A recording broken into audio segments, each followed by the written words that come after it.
Hi అండి, అందరూ అలా ఉన్నారు. ఈ రోజు అయితే మేము ఇది తోటపైకి వచ్చామండి. దోసకాయలు హార్వెస్ట్ చేయడానికి వచ్చాండి. తుక్కులో వచ్చిందండి, కూరగాయల తుక్కులో నుంచి అలా వేసాము. బతుకుపోయి అసలు చాలా కాయలు కాసేసిందండి. చాలా బాగా కాసినాయండి కాయలు, కిందకు కూడా దిగిపోయినాయండి. ఇంకోండి ఇంకా పిందులు కూడా ఉన్నాయండి.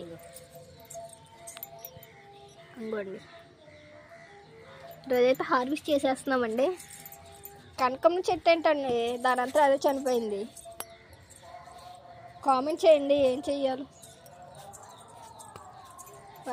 వంకాయలు చూడండి ఒకసారి, గుత్తులు కాసేసినాయండి. గుత్తి వంకాయ కర్రీ చేద్దాం అనుకుంటున్నాం. గుడి చూడండి, టమాటాలు మళ్ళీ రెండో పూత పోసిందండి.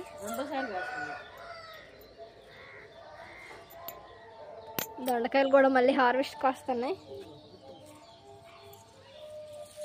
Bye guys.